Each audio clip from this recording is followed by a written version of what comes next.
समावयवता क्या पढ़ेंगे?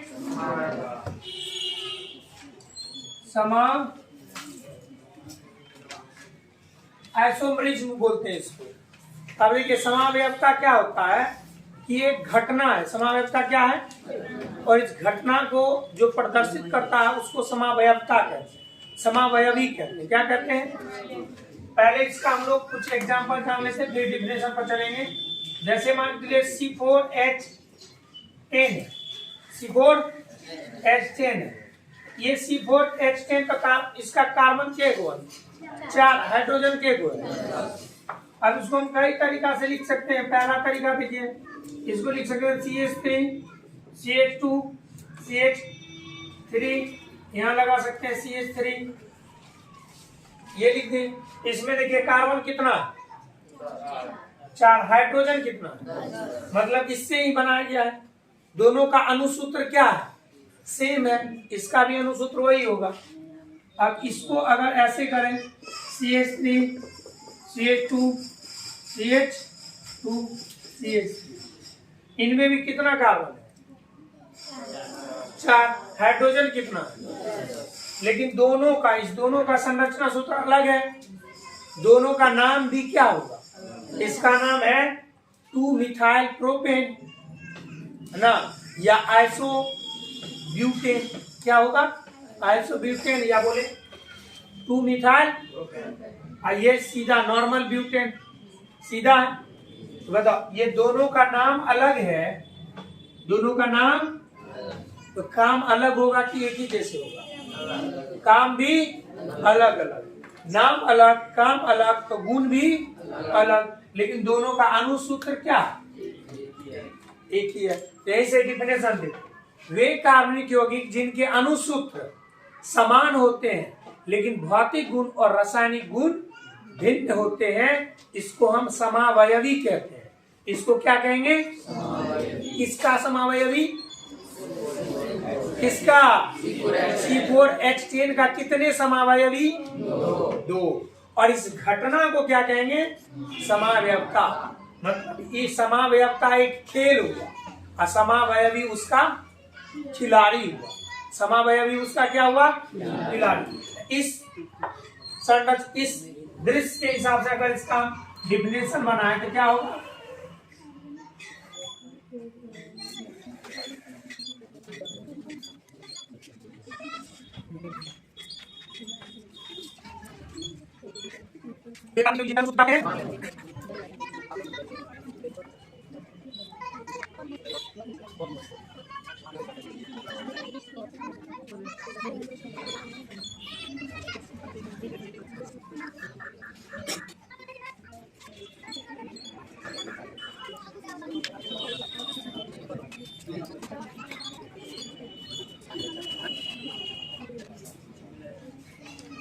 ना,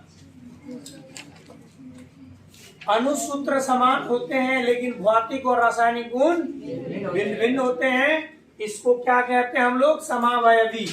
और यह घटना क्या कहलाती है? समावयवता। अब इसमें देखिए इस तरह के कई गुण हैं ना। समावयवता लगभग आपको 5 प्रकार के हो जाते हैं। मुख्यतः कितने होते हैं? 2 प्रकार के। मुख्यतः 2 प्रकार के। तो समावयवता समझ गए। अब इसमें देखिए समावयवता मुख्य रूप से ना, समावयवता मुख्य रूप से आपको कितने प्रकार का होता है? 2 प्रकार का होता है ना। एक होता है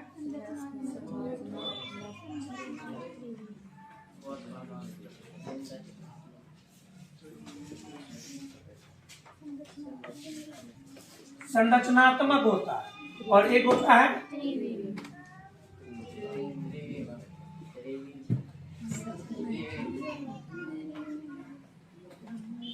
ठीक है। अब ये देखिए ये 3 प्रकार होते हैं। ये एक होता है श्रृंखला समावयवता। श्रृंखला समावयवता लगा हुआ सब में, श्रृंखला। उसके बाद होता है आपको स्थान समावयवता होता है। उसके बाद होता है क्रियाशील, ये 3 प्रकार से हो जाता है। ये भी आपको 2 प्रकार से हो जाता है, ठीक है ना।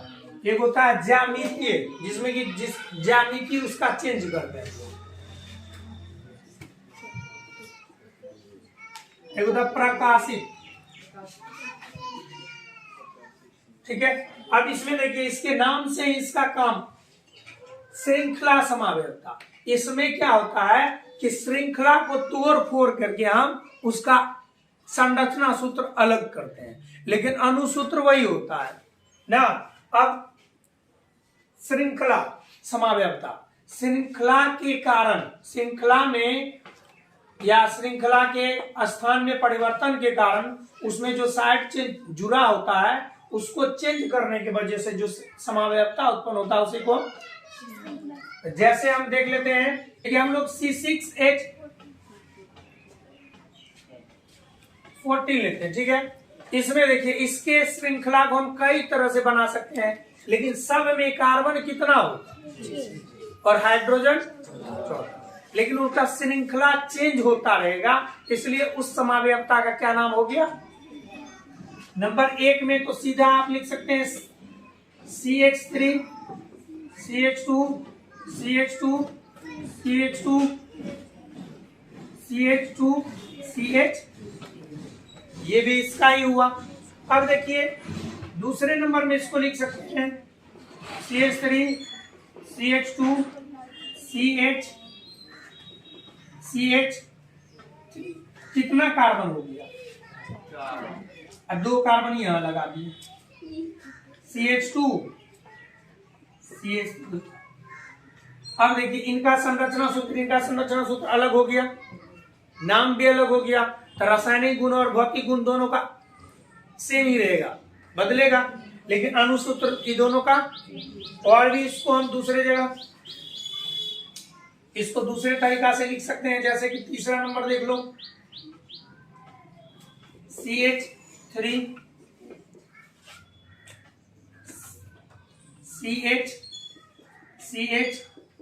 CH3, एक CH3 यहां लग गया, एक CH3 यहां लग गया।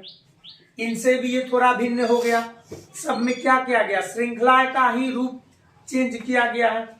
ये श्रृंखला के वजह से, तो इसको कौन सा समावयवता बोलेंगे, श्रृंखला समावयवता। बस समझ में आया। ये श्रृंखला समावयवता किसे कहते हैं, कार्बन श्रृंखला में होने वाले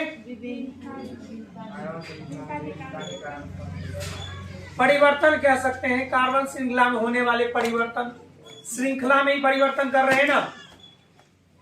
अब इसको और तरीका है लिखने का, बोलिए और कोई तरीका है।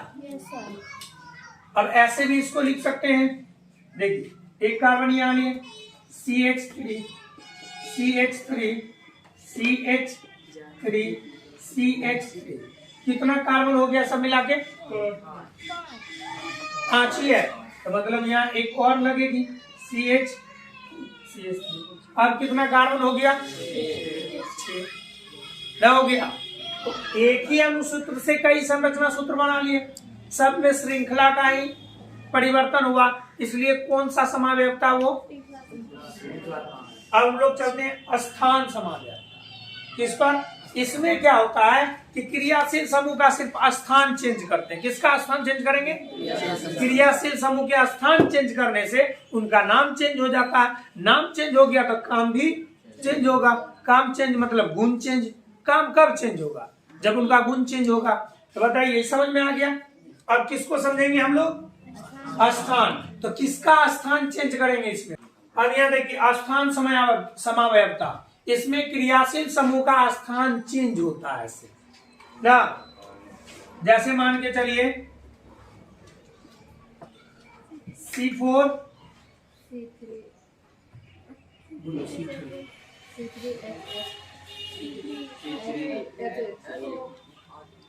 जैसे हम लोग लेते हैं C3H8 और O, कार्बन कितना है 3, हाइड्रोजन और ये।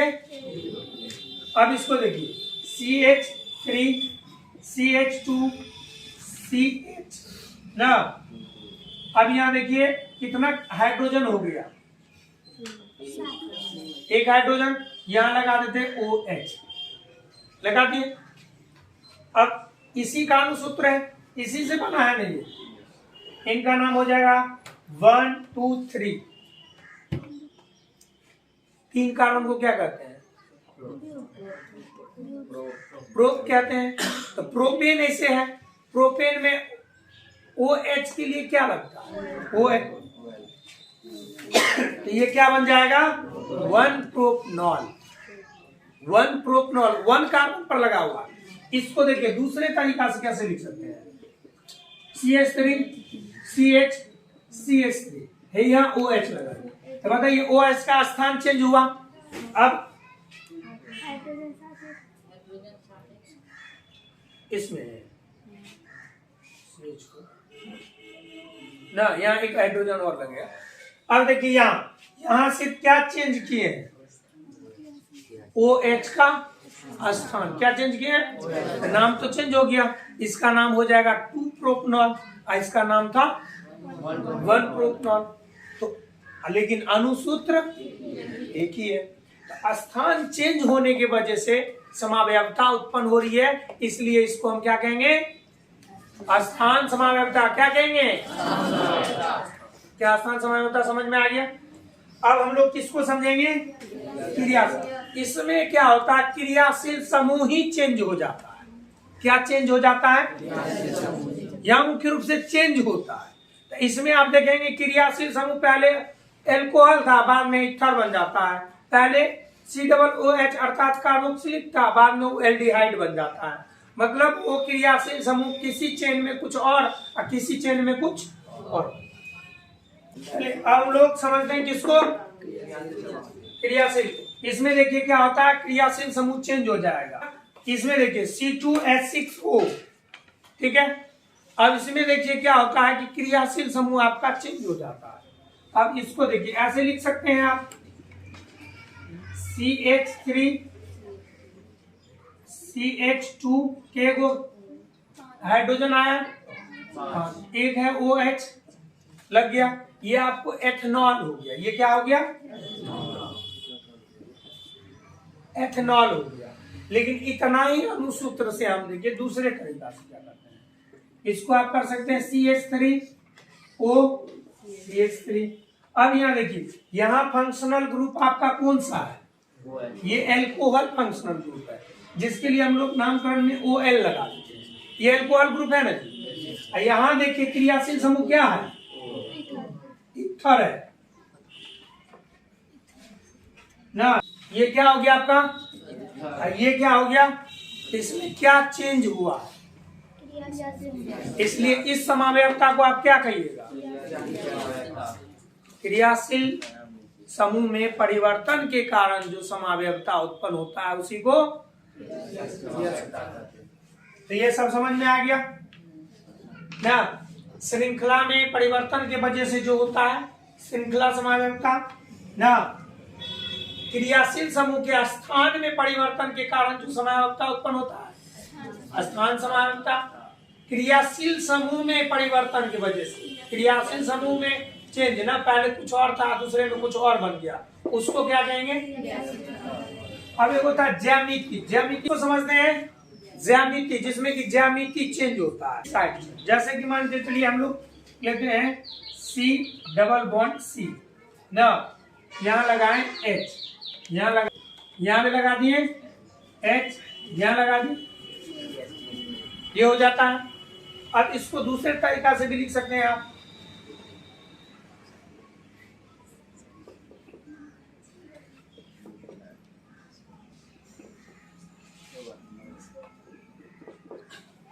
ये दोनों अलग अलग है लेकिन अनुसूत्र तो वही है। 4 कार्बन का मेन चेन ये भी बना है, 4 कार्बन का मेन चेन। तो देखिए फर्क क्या है कि मेन चेन आपका यहाँ ऐसे बन रहा है, यहाँ मेन चेन देखिए ऐसे बन रहा है।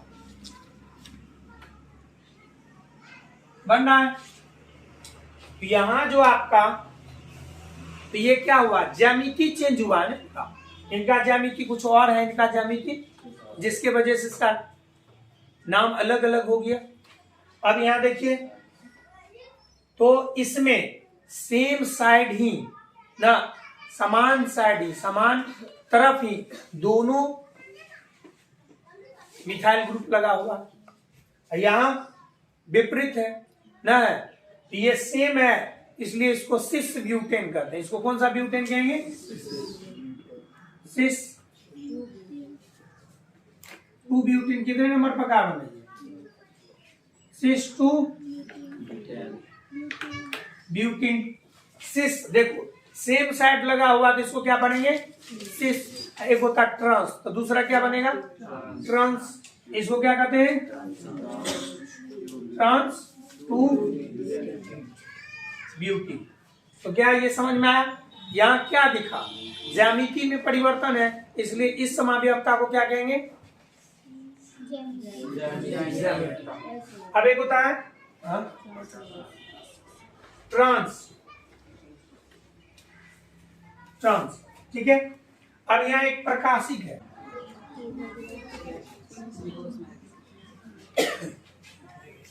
चलिए देखते हैं। इस संरचना को हम ऐसे लिख सकते हैं। जब ऐसे लिखेंगे तो आपको क्या लग रहा है? इसका दर्पण फिगर है कि नहीं? तो दर्पण जो है ये किस गुण पर आधारित? प्रकाशिक गुण हुआ। प्रकाशिक एक घटना दर्शा रहा है ना, हम इसको ऐसे लिखेंगे तो इनका भी जो अनुसूत्र है, जितना साइड चेन है ना, और जो जो वो भी यहाँ भी है, लेकिन ये लग रहा है कि इनका प्रतिबिंब है, दर्पण प्रतिबिंब है। तो दर्पण प्रतिबिंब है, इसलिए इस समावयवता को क्या कहा गया? प्रकाशिक समावयवता। तो सभी समावयवता को समझ गए ना। चलिए आज का क्लास इतना ही।